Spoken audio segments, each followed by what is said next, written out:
I know you guys don't want to hear it. But even Teofimo Lopez saying what I'm saying in reference to Canelo Alvarez versus David Benavidez. Canelo Alvarez could do whatever the F he wants to do. Talk to him, Tio. No matter what Saul Canelo does, he is the face of boxing. And whether people like it or not, he faces Benavidez. He does what he has to do with Benavidez. People are always going to say, well, he didn't fight Crawford. Well, he didn't fight this guy. Or he didn't fight that guy. The guy is basically saying, I do whatever I want because I've earned that. Whoever he faces, people are still going to sit down and watch him. It is what it is. Hate it or love it. The 4-division world champion, super middleweight undisputed, Canelo Alvarez, King Nelo, a.k.a. Cartelo, a.k.a. Cash Nelo, a.k.a. Payday, a.k.a. get the fuck out of here, man, could do whatever the F he wants to do. Listen to what Teofimo Lopez has to say, because he's echoing the same thing I've been saying and other people have been saying as well. Look, Canelo Alvarez versus David Benavidez is a fight that we all want to see if you're a real boxing fan. We all want to see that, of course. But I'm going to keep on saying it.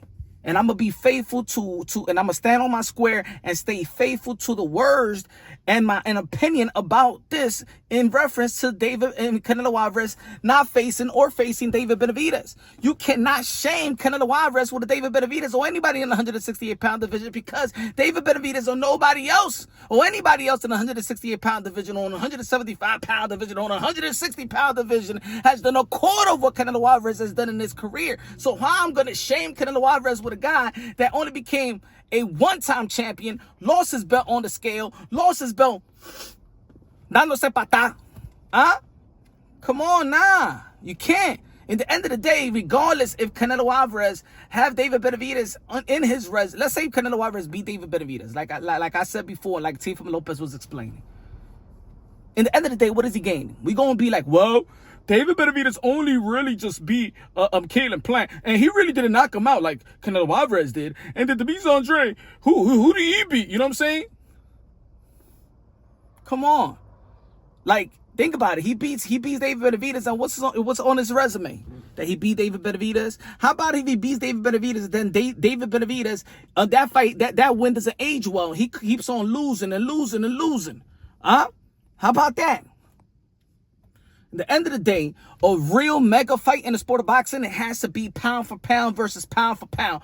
Icon versus, I'm talking about that Mayweather, Manny Pacquiao type of feel, or Canelo Alvarez versus Triple G. It got to be pound for pound versus pound for pound. Is David Benavidez on your pound for pound list? No. Is David Benavidez holding his strap? No. If David Benavidez retired right now, is he going to a Hall of Fame? Are you going to put him in the Hall of Fame if you had the power, the pen to vote him in? No. So you cannot shame a David Benavidez with a Canelo Alvarez.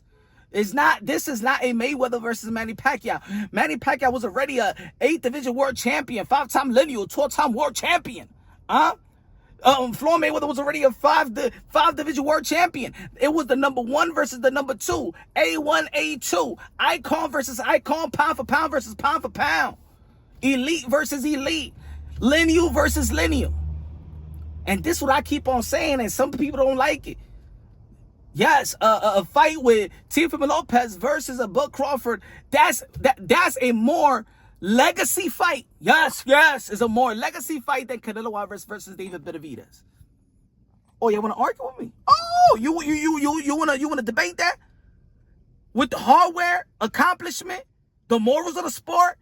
Teofimo Lopez versus Bud Crawford is more of a legacy fight. You're talking about two division like Teofimo Lopez, 2-time lineal, beating pound for pound fighters, been on a pound for pound list. David Benavidez never been on the pound for pound list. Doesn't even have all the straps that a guy like Canelo Alvarez or Teofimo Lopez or Bud Crawford, not even.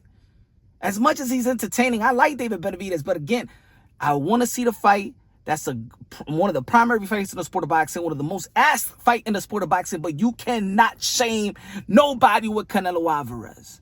Because Canelo Alvarez don't need none of these guys. Because none of these guys, to be honest, hasn't even done 10, 15% of what Canelo Alvarez has done. Come on, man. Would you want me to shame? If you've been putting in work, you want me to shame you? That's like telling Michael Jordan, hey, yo, nah, you ain't ish until you get the ring. You got to beat Grant Hill, Penny Hardaway to get that. Man, please, man. Come on now. Come on. So I agree with Teofimo Lopez 100%. I've been trying to say that. Some people don't like to. I want to see the fight again. I want to see the fight. But you cannot shame Canelo Alvarez, because if Canelo Alvarez retire right now, if he comes and does a press conference and say, you know what, I'm calling it quits. I already done everything in the sport of boxing. I accomplished whatever I want to accomplish. I'm set. I got money. I got my accomplishment. I'm a first ballot Hall of Famer. I'm one of the greatest that ever laced them up. When you on top, you always gonna have to. There's always somebody you you always gotta fight somebody. There's always gonna be somebody when you on top. It's always gonna be somebody. You feel me? If Floyd Mayweather was after Manny Pacquiao, after Andre Berto, they was gonna say Keith Thurman or Danny Garcia around that time, or Kell Brook around that time. There's always gonna be somebody. Right now it's David Benavidez, but David Benavidez should have carved his own legacy. He should have moved up when he tested. When he lost his belt on the scale, and the WBC put him as the #1 mandatory position for Artur Beterbiev. He should have fought Artur Beterbiev and carved his own legacy and become a 2-division world champion around that time. And think about it. Let's say if he would have beat Artur Beterbiev, then we were talking about Benavidez versus Bivol, or Benavidez or Canelo Alvarez moving up to face Benavidez around that time. But that's what happened when people's babysitting your career and waiting on Canelo Alvarez. I'm glad that he moved up to the 175-pound division, of where he's supposed to be. But think about it. He's fighting Alexandre. He was in position to face Artur Beterbiev 3-4 years ago. And he chose to fight an eliminator, then chose to fight Artur Beterbiev. And they wrote a letter to the WBC so he could be re-ranked in 168. Should have chased your own legacy. Anyway, let me know what y'all think, and let me know what y'all think about Teofimo Lopez's statement. Do you agree or don't agree? Y'all already know this is Punch Run Boxing, a.k.a. Mr. Moonshine himself, a.k.a. El Adobo, El Sazón, El Borracho, El Pastor de Boxeo. Love y'all. God bless, and on to the next.